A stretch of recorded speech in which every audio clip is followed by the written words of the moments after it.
ভাই কি অনেক টেনশনে আসেননি? অনেকক্ষণ ধরে দেখলাম মন খারাপ করে বসে আছেন। রোজার দিন দেখে চা খাইতেও কইলাম না কিন্তু ভাই।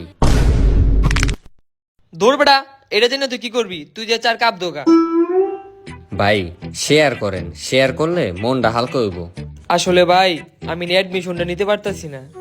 পরীক্ষা দিছি, ভালো একটা রেজাল্টও করছি, টাকার লিগা আমি ভর্তি হইতে পারতাছি না। হ্যাঁ সেলিম স্যার, সালাম আলাইকুম স্যার। স্যার আমার ওই এক ভাই, এই কিসের নাম? ভাই জিফাত হোসেন। স্যার জিফাত নাম, ও অ্যাডমিশন দিছে তো কোন ভার্সিটি জানি? আইওবিতে ভাই কালকে রেজাল্ট বের হইছে।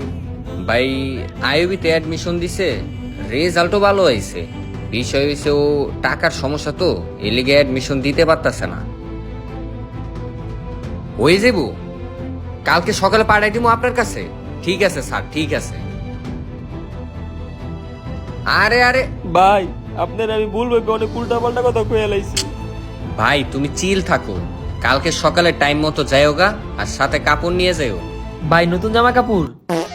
দুরু মিয়া কি হে নতুন কাপড়, গাড়ি দোয়ার চাকরি ধরাই দিছি তোমারে। লগে কাপড় নিয়ে যাবে, কাম শেষে বেতন নগদ দিয়ে দিব। ধর বেটা, পাগলে পাইছিনি তোরে। আমি আইছি বেটা পড়ার কথা নিয়া, তুই আইছিস কোন চাকরি নিয়ে, তাও আবার কি গাড়ি পোছাই না। দৌড় মিয়া, পড়ালেখা করে তো সেই চাকরি করবা তাই না?